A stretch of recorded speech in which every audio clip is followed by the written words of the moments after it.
ইয়াৰ পিছতে মঞ্চলৈ আহিবলগীয়া দৰা কইনাৰ প্ৰতি এটি বিনম্ৰ অনুৰোধ। আপোনালোকে পোনপটীয়াকৈ মঞ্চলৈ প্ৰৱেশ কৰিব। সময়ৰ নাটনি প্ৰতি লক্ষ্য ৰাখি মঞ্চৰ পৰা নামাৰ পিছতহে আপোনালোকে বিচাৰকৰ ওচৰলৈ আহিব। এইটো আমাৰ দৰা কইনাৰ প্ৰতি বিনম্ৰ অনুৰোধ। ধন্যবাদ।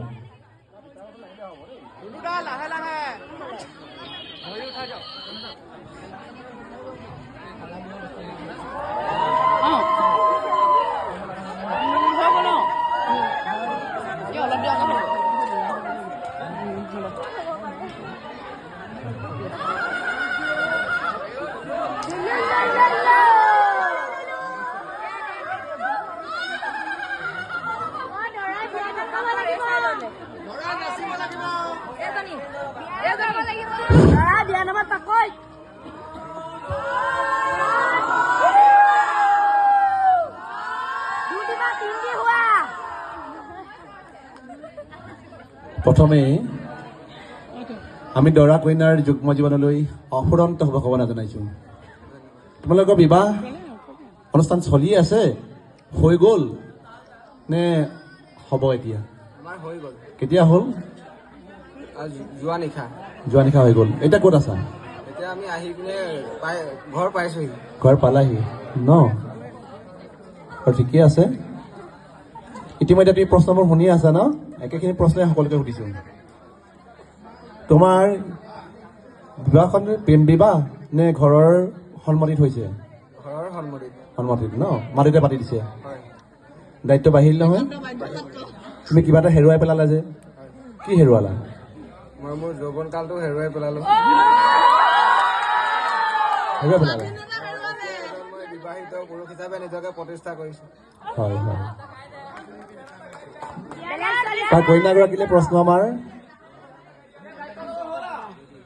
তুমি কইনা হিচাপে তোমাৰ অনুভৱটো এই মুহূৰ্তত তোমাৰ অনুভৱ কি? এই মুহূৰ্তত তোমাৰ অনুভৱ? মোৰ যথেষ্ট ভাল লাগিছে যে মই বৰ ভাল মানুহ এজনলৈ কৈছো। ভাল আৰু বেয়া তুমি কেনেকে গম পালা? ভাল যে তেওঁ আমাৰ সৈনিক হিচাপে কাম কৰে আৰু যথেষ্ট ভাল পৰিয়াললৈ বিয়া হৈছো। বেয়া মই নিজৰ ঘৰখন এৰি থৈ আহিছো, সেইটো কথা বেয়া লাগিছে। তুমি এটা কথা আমি আচৰিত হৈছো যে তুমি তুমি প্ৰেম বিবাহ নে তোমালোকৰ কি বিবাহ? প্ৰেম বিবাহ নে এৰেঞ্জ মেৰেজ? তুমি তেন্তে কেনেকৈ গম পালা যে তুমি ভাল মানুহ হ'লে আহিছা? ইয়াক মই আগৰ পৰা চিনি পাওঁ। চিনি পোৱা?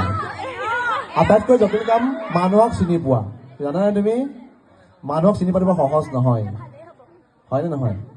তুমি গম একেই সেইটো পোৱা নাই যেতিয়া ভাল মানুহ ন? যি কি নহওক শুভকামনা জনাইছো। তুমি বিবাহ কৰিবলৈ গৈ কি হেৰুৱালা, কি এৰি থৈ আহিলা? মই নিজৰ ল'ৰালি কালটো এৰি থৈ আহিলো আৰু জীয়ৰী কালটো মই এৰি থৈ আহিলো ঘৰত। কি লৈ আহিছা? মই আৰু ঘৰলৈ বোৱাৰী হিচাপে নিজৰ সন্মান আৰু মই ঘৰৰ পৰা সংস্কাৰ শিকি আহিছো। সংস্কাৰ শিকি আহিছা ন? বঢ়িয়া। তুমি এফাকে বিয়া নাম গোৱাচোন, বহুত দিন বিয়া নাম শুনা নাই আমি। দৰাই গাই নেকি? হ'ব, দুইজনে মিলাই গালে হ'ব। এই মানে অলপ টাউনীয়া ছোৱালী যে, সেইকাৰণে মই এই পিছে পৰে শিকাই ল'ম। এতিয়া ময়ে গাই দিছো।